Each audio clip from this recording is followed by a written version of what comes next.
Rainn Wilson, welcome to the Climate Pod. Thanks for having me, guys. Yeah, well, thank I've you never so been on a much. climate podcast before. Well, neither have we. So this is a first time for Oh, everybody. first ever. Oh my God. Right. Yeah, that's great. Well, I definitely want to talk to you about An Idiot's Guide to Climate Change in a minute, which is your fantastic new series by you and your group at SoulPancake. But first, I want to take a step back and let's talk about your interest in the climate crisis. Why did you want to investigate this yourself and learn more in the first place? Well, to be perfectly frank, I'm kind of slow to the issue. I'm kind of new to the issue. I remember Al Gore's very first book in the 90s about climate. I forget what it's called, the Boiling Earth or something like that. I don't remember what it's called. And my friend read it and he's like, holy shit, you're not going to believe this. Do you know the Earth is getting hotter and hotter and humans are the cause of that? And, you know, in 30 years, we're going to start to see cataclysmic weather events and sea level rise and this and this and this. And scientists have known about it for decades. And I was like, I remember being in like 30 or something. And I was like, what?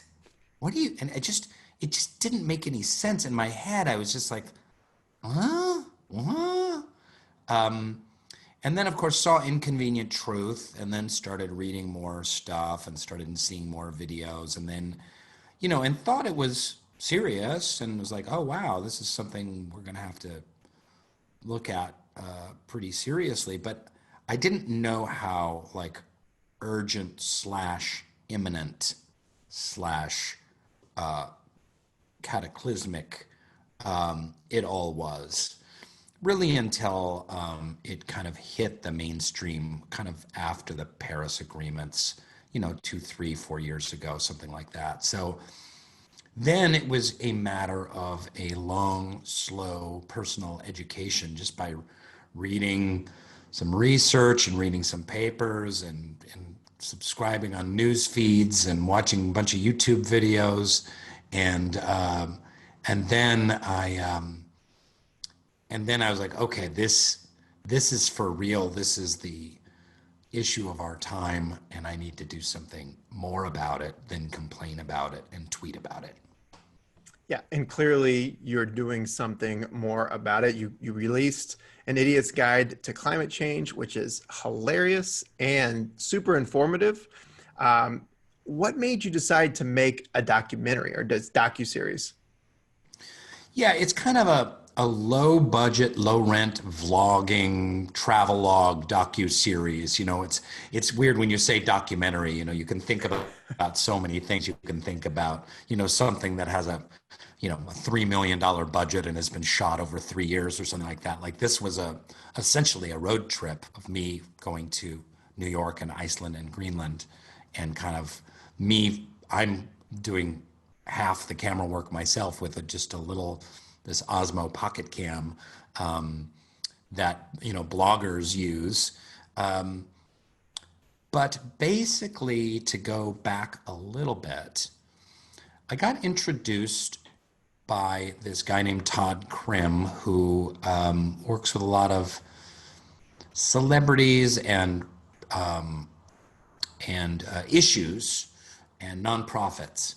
And he just wrote out of the blue. I had contacted him about something else. He wrote out of the blue and was like, hey, I know you're interested in climate change, and he didn't have, what I really liked about it is he didn't have a pitch for me. He wasn't kind of like, hey, will you lend your name to this fundraiser that's doing this? He's just like, I really think you need to meet these people. And he just kept bugging me about it every couple months. I was like, okay, I'm just going to meet these people. And the main people of these people is this woman, Dr. Gail Whiteman, who you guys should have on your show. She's a social scientist from Canada, but has been working in the UK for the last 20 years and also in the Netherlands. And she knows all the science, but she's a social scientist in that she bridges science communication. She's a science communicator. She's expert at explaining to politicians and business owners the imperatives of climate change, but not only that, like the business opportunities of climate change and where we're going to be in 20 or 30 years and what young consumers are going to want from brands or going to want from their municipalities. And she's just a fantastic, charismatic, super knowledgeable person. And we had a couple calls, and she has an organization called Arctic Base Camp. And she works with a bunch of Arctic scientists, and their whole thing is that they set up a climate research tent at Davos, Switzerland every year in front of a hotel. So here's this hotel with like $600 a night rooms and all these rich business people.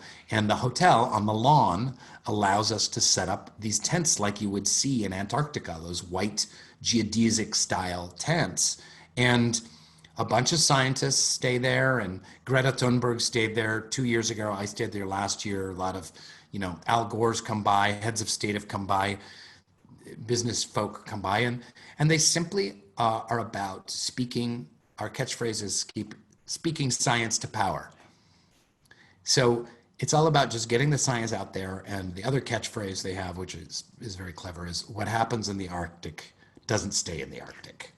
So we know that the Arctic is really the barometer of climate change, that the change is much more extreme up there, and that we will feel the repercussions of those changes down below the Arctic Circle, as we have been especially over the last 5 years or so. So she was the one whose idea was to visit Greenland, bring some scientists, talk to them, and start moving this forward. So I joined the board of Arctic Base Camp, and I'm trying to help them get their message out and work from this nonprofit angle.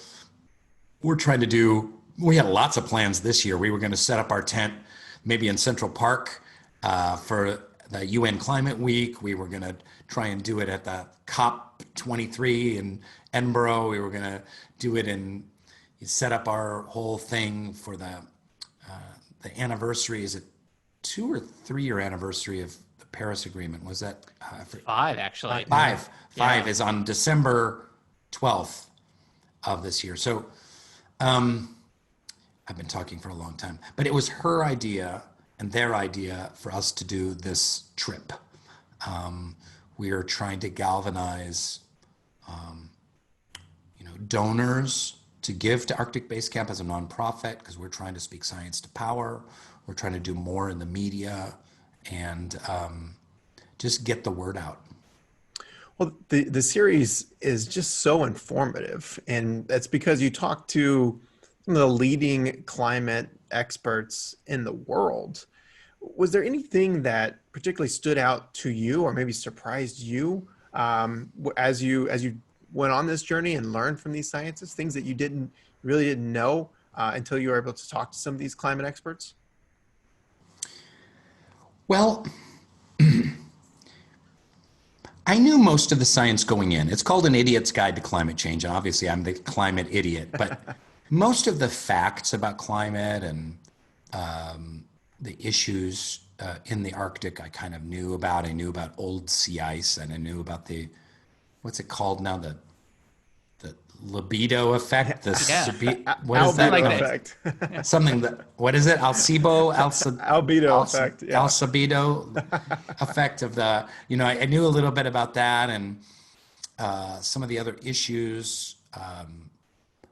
But what I didn't quite know, and what really blew my mind, is there was this scientist named David Hick, and he's actually, he's a climate expert, but he's also a biologist and studies the effects of climate change on anything from tree frogs in Costa Rica to, weird Arctic species. And he was talking about this whole web of this very, very intricate web of food species, of breeding, of temperatures, of fish laying eggs, and how there's this freezing point, right? So that's 0 degrees.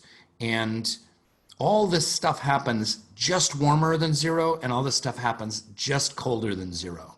And it has to do with, reproduction and food chain stuff. And when you start shifting where that zero is, then it just starts throwing all of this stuff into great chaos. So I can't give you like really specific scientific examples, but as he started going on to the food chain about like this fish will no longer be able to lay its eggs at this temperature, and that will affect the whale's ability to eat this other fish, and that'll affect this and that, and that'll affect, what we eat, and is really staggering. And it was also overwhelming to see, these slap happy Greenlanders and their fisheries have never been busier, and they're building new fisheries and canning factories up there, and they're just harvesting fish by the buttloads because all the fish have drifted up towards the North Pole where the waters are cold enough for them, and that fish that used to be in the North Sea are now in the Bering Sea and up by the North Pole.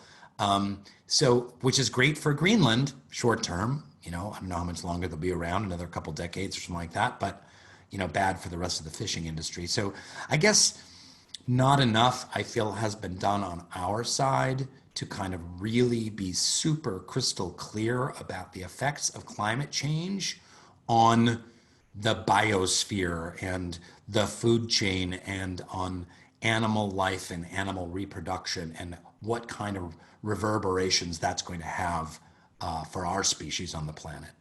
Well, yeah, I think that's one of the great things that Dr. Hick does in the series is he just talks about how interconnected things are. And I think that's one of the really fascinating parts I loved in the series. When you go to Greenland, we think of Greenland as being, very far off, even though we have a president who's trying to acquire it. Greenland's very far off, but what's happening is Greenland, as you said, what's happening in the Arctic does not stay in the Arctic. So you're seeing this ice sheet melt. You're seeing glaciers fall apart up close. So what's going through your head as you're witnessing these things for the first time? I guess it's pretty overwhelming now I didn't, Leonardo DiCaprio does a documentary, and he's got a private jet and a private helicopter, and he's got a couple $100,000 budget, and he's flying in. We just did this on the super cheap. I mean, we did these 6 episodes for like, I'm not kidding you, like $65,000 or something like that. Just a ridiculously low amount of money. He was able to go up on the glaciers and watch like where the water's just pouring off of them. I didn't really see so much of that because we were on the coast, but just to talk to a fisherman and say, when I was a kid, the glacier was down there, and now the glacier is 5 miles up there, it's just like, holy shit, and the Greenlanders, another thing that blew my mind is they used to be iced in every winter. This was a reality of Greenland life, is that you stock up and there's like an icebreaker that will come out, an icebreaker ship, and then the dog sleds will go out to the icebreaker ship and get some groceries a couple times during the winter. But other than that, you're just completely cut off. And they're like, hey, look at us. The sea stopped freezing, Now they can just take their outboard motorboats and just go down the coast to some better grocery stores, and everyone is fine in the winter, and they're thrilled. It's so much easier for them. But these changes are really severe. Yeah. And look, I am, in the series, you take this boat out and you see the boat out to see this melting glacier. And as you're taking the trip, you pass massive oil tanks on your way out, right? And I am no screenwriter, but I feel like if anyone would have seen that in a script, they'd be like, hey, that's too on the nose, man. Like, how do you feel as you're like confronted with this very obvious metaphor for what's happening to the planet? Yeah, that was funny, those giant oil tanks, which of course there's not drilling up there. That's just storing oil, heating oil that they are going to need the town is going to need for the winter. But it was just visually an incredibly stunning metaphor. Yeah, it's, you know, God, where do we begin? You know, I guess before we get into that, it's one thing I wanted to say about the Idiot's Guide to Climate Change is I was trying to make a show for the young, undecided people. One of the great things about SoulPancake, which is the media company that I co-founded, whose YouTube channel it's on, is we're 50-50 red state, blue state.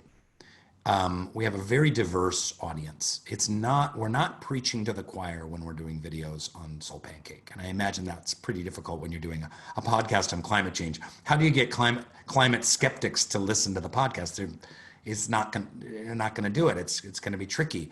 But I made this to be fun and accessible for Gen Zers from 15 to 25-year-olds who maybe are on the fence. You know, they hear this or that from their, Republican uncle, and they hear this or that from their Democrat aunt, and they don't know what to believe or how much is real. So we wanted to make it fun and accessible and reach a new audience. So that's something that I wanted to say earlier that I think it's important to underline. That's the purpose of this. This is not there's not going to be much new information for the diehard climate scientist but I guess the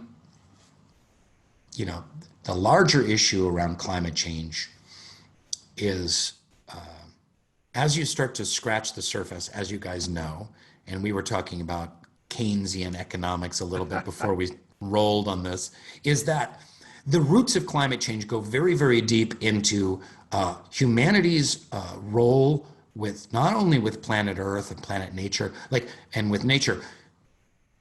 However deep you think you're going, it's always a little bit deeper than that. So it's not just capitalism. Yes, capitalism has, especially those aspects of capitalism. I mean, there's nothing wrong with capitalism when you just dissect the term. There's capital and the movement of capital. There's nothing wrong with the movement of capital. I want to trade you this for this, or I want to give you this money for this thing that I need. You have some eggs and I have these $3 bills and I'll trade you these, and then you can use those $3 bills to buy AA batteries or whatever you want.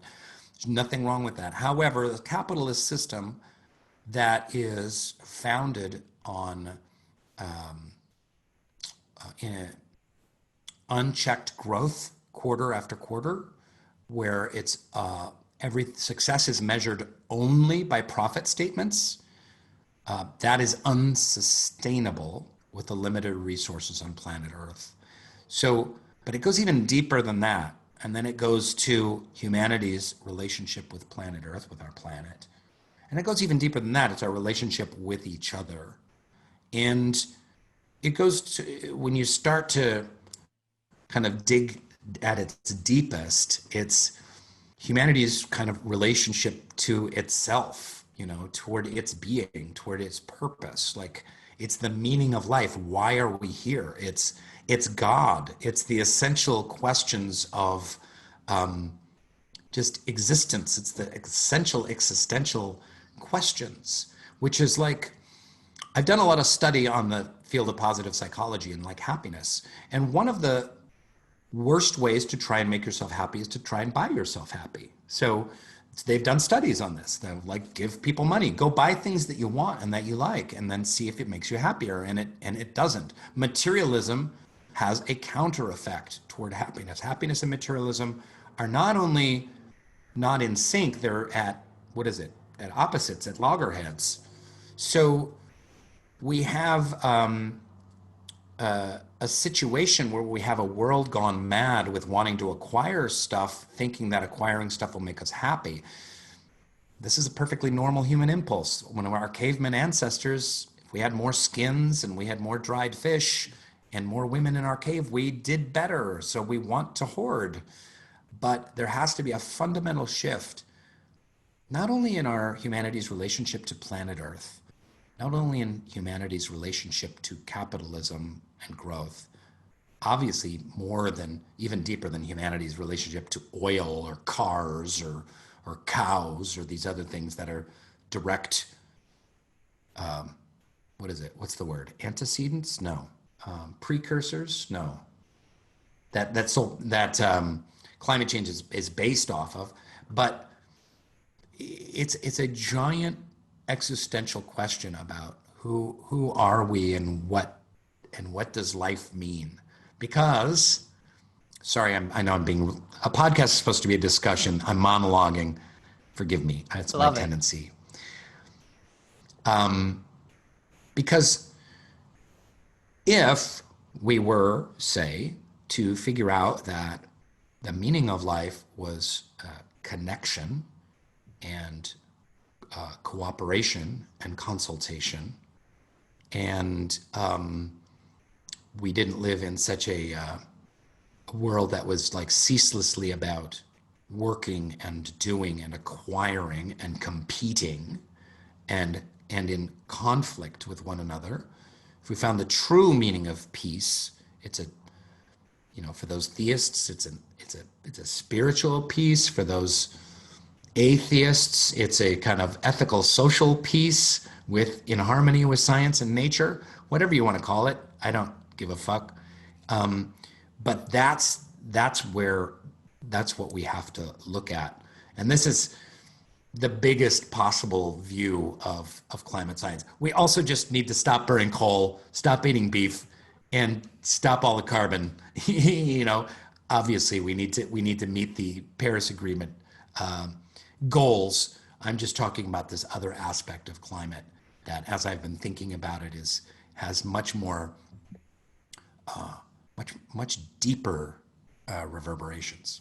I just wonder if it doesn't, because I have not done the work you've done on human psychology. I just wonder if when we think about it's acquiring more and more things, if it's this idea of protection, right? If I acquire enough stuff, I'm safer. But in reality, like that sort of consumerism can help drive a real crisis, what we're seeing. I don't know. I'm not sure, because I've not done the work that does, and certainly have not studied the psychology in that way. No, but you're just talking about some really basic thoughts, which is that consumerism can be corrosive and addictive.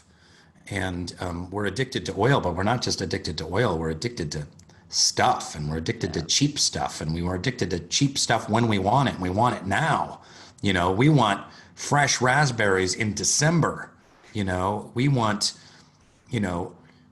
dog food and paper towels delivered to our door at the click of a button, And listen, I'm no different. I go to Trader Joe's and buy raspberries in December, and I order stuff from Amazon, and it's flown to their warehouse and then trucked from their warehouse. I'm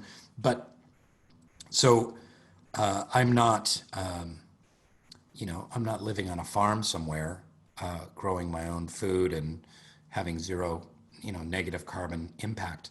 But there's a reckoning coming. And I don't mean to say that in some kind of weird apocalyptic, either Stephen King or biblical way, but there's a big reckoning that humanity, that climate change is forcing the hand of humanity to really take a look at how it's doing everything. Well, it's impossible to think otherwise when you're confronted with the science, right? And, you talked about Dr. Whiteman and Dr. Hick, and I am just so fascinated by climate scientists. I think they're so, I was very fortunate. I had a conversation with Dr. Michaela King last week on the show, because she did this recent report on the Greenland ice sheet, showing in the last 20 years how much mass we've lost, and how the ice sheet can no longer just accumulate enough mass with snow or ice accumulation. We're just melting all this mass. And beyond crunching that complex data, I think I often overlook how hard it is to go out in the field as a climate scientist and take those risks to help us better understand what's happening. That's integral to our understanding of the climate crisis. What has impressed you when you go out with these climate scientists and you're interacting with them and they're explaining the science to you? Well, there's also Conrad Steffen, who just died in the field. Rest in peace, Dr. Steffen. It's very dangerous. Yeah, it's about commitment, man. So there's a couple of things. It's about commitment to your field, where you will risk discomfort because you're so passionate about an idea and collecting data. And it's, living out of a dog sled, or, or being trapped in sea ice for for the entirety of a winter. So my applause for that. But here's where climate scientists screwed up. So just to turn the tables a little bit, I'm also in awe of those scientists and so many other scientists that are on the front lines of whatever it is they're studying, ecology and biology and zoology and Jane Goodall and whatever it is that they're doing out there to save habitats and bring the science back home. But scientists, by and large, have just been terrible, terrible communicators. And one of the things that needs to happen is that scientists need to communicate their data better. For decades, it was just scientists were like, I'm just collecting data, I'm putting it in the paper, and I put the paper out there, and that's the end of my responsibility.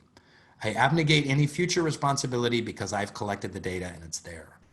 And some still believe that. But the fate of humanity is in the hands of these scientists, and they need to more and more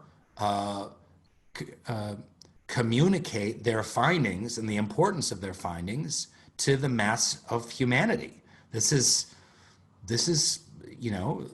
their grandchildren's fate is in their hands and in the hands of this data that they've collected. So this has shifted in the last 5 or 10 years greatly, but we've known about climate change since the 70s, and especially the 80s. So there's 20, 30, 40 wasted years where it's just all this data just sitting there on a shelf. And because academia is been so historically removed from practical living in the practical world, there's been this chasm. It's again it's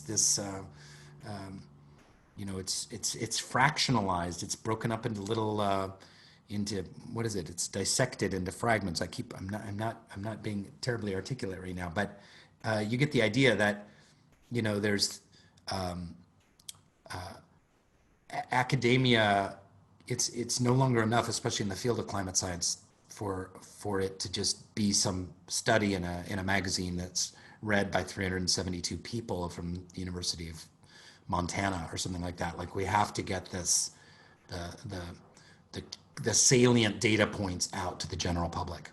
Yeah, I definitely take responsibility for communicating that more myself. I'm not a scientist, but to read up on the science, communicate the science, have as many conversations as possible. Because one of the things I think you see is if you just have conversations about the climate crisis, most people do really want information. They really appreciate when you have like really salient points, which you do such a great job in this docuseries. And I know in route to Greenland, you stop off in Iceland, and I know you've talked to plenty of Americans about the climate crisis. You've talked to 2 dorky podcasters now about the climate crisis. Like, when you're in Iceland, was your experience any different when you're talking to people about climate change? Yeah, in Iceland, there is not this kind of science skepticism that there is here in the United States. Climate has a much greater effect on Iceland. They're right up at the top of the North Sea, and they know that this is going to impact them greatly, and it could impact them in all kinds of ways. Because Iceland is notoriously warm. It's actually a pretty warm place. It's like warmer than like northern Germany or something like that. But it's partially warm because of the Gulf Stream. And if the Gulf Stream shifts, Iceland's weather could actually get way colder before it gets way better. I mean, there's all kinds of question marks in the air around it. So people are much more invested in the science in Iceland. Well, you participated in youth marches last year, I assume as you were working through the docuseries, and you spoke to several youth activists, including Greta Thunberg. Why was it important to speak to these young activists for the docuseries? Well, I'm just a middle-aged white dude, and this movement that you could say Greta started, but she didn't really start it. She just kind of became the vanguard of it. Is being carried forward by young people. Is being carried forward by teenagers and people in their 20s, and It is always traditionally the role of the people in their 50s and 60s and 70s to say, slow down there. It's not as bad as you think. Come on now. Let's just everybody relax. You're getting way too crazy. But it's absolutely 100% true that this has to be dealt with and has to be dealt with on a giant global scale. So they're the leaders, especially young women. Women and girls are the leaders in this movement and need to be empowered and given the tools and given the support and given the press. So, old fat losers like me can just kind of like get out of the way and let them carry the torch. Well, last week you talked to Katie Eater, who's the executive director of the Future Coalition, about Slacktivists, and I have never heard that term before. So could you first just tell us what a Slacktivist is? Yeah, Slacktivist is kind of exactly what I was, which is send out a couple of tweets and do the minimum. Don't change your lifestyle at all, and do the minimum, especially with social media. And sign a petition, click a link, add your name. I mean, it's going to take a lot more than that. So we were giving Slacktivists a hard time. Yeah, and I mean, we're probably all guilty of being slacktivists, at least in the past. How do we avoid being slacktivists in the future? Well, again, it goes back, if you take the macro view, let's say you're alien race, you're a really advanced alien race that's, settled a couple dozen galaxies and travel through time and not limited by space. And you're looking down on the human race. And one of the things you're going to notice is like, oh, humans are colossally selfish. It's kind of every man for himself. Sometimes people are kind of for their families. So it's like, well, I got to protect my family. It's me and my family. I take care of my family. I take care of my family. Oh. And then it's like tribe. I'll take care of me and my family and like whatever my tribe is, people that are just like me and very close to me.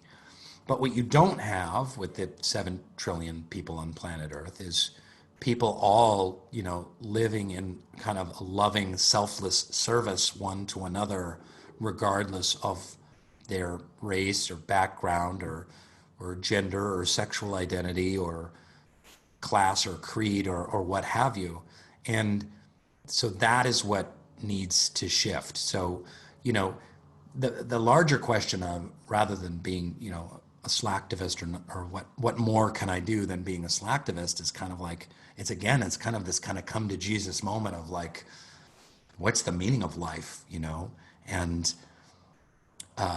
in order to survive on this planet and to make this planet the very best it can be, again, whether you're a theist or whether you're an atheist, is to be in service to other people. So, and what is the best way, using the talents and faculties that you've been given, each one of you, what is the best way to be of service to others? But I think service is the key. Yeah, I mean, and what's that for you? I mean, you've witnessed now the effects of human-caused climate change firsthand. You've talked to the leading scientists and activists in this fight against the climate crisis. How has this impacted how you're going to become more involved in the fight? I don't know yet. I'm trying to, I have a pretty big mouthpiece, just being a minor television celebrity.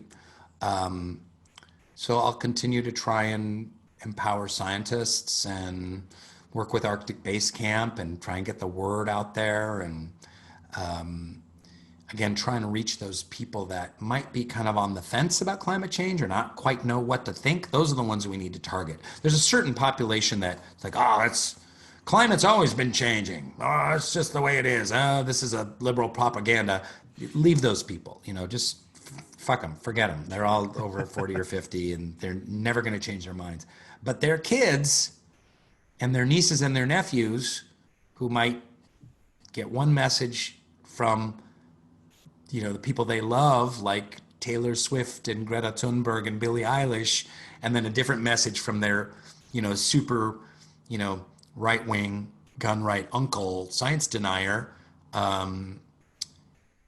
Those are the people that we need to try and reach. So I'll just try and figure out how that works or how to do that. I don't know. I really don't. And what is that message that you're hoping that the people that watch this docuseries take away from the series? The science is real. The science is indisputable. We can have hope. Sometimes people, if you're hopeless, it leads you to inaction. So we need to have hope that if we, through our votes and through our support of science-based and science-supported, candidates and leaders, we can stop coal, we can reduce cattle and red meat, and make several other substantive changes that will help us reach the Paris goals and not let this planet get above 1.5 or 2 degrees. Well, the 6-part series is called An Idiot's Guide to Climate Change. It can be found on SoulPancake's YouTube channel. This is going to be released on Wednesday, so I believe the first 5 episodes are out, and the series finale, or season finale, comes out, is going to be released on September 1st. So congratulations to you and to the team at SoulPancake for bringing greater awareness to this issue. And thank you so much, Rainn Wilson, for being a guest on the Climate Pod. Great talking to you guys. Thanks so much. It's great what you do, and so happy to be a part of it.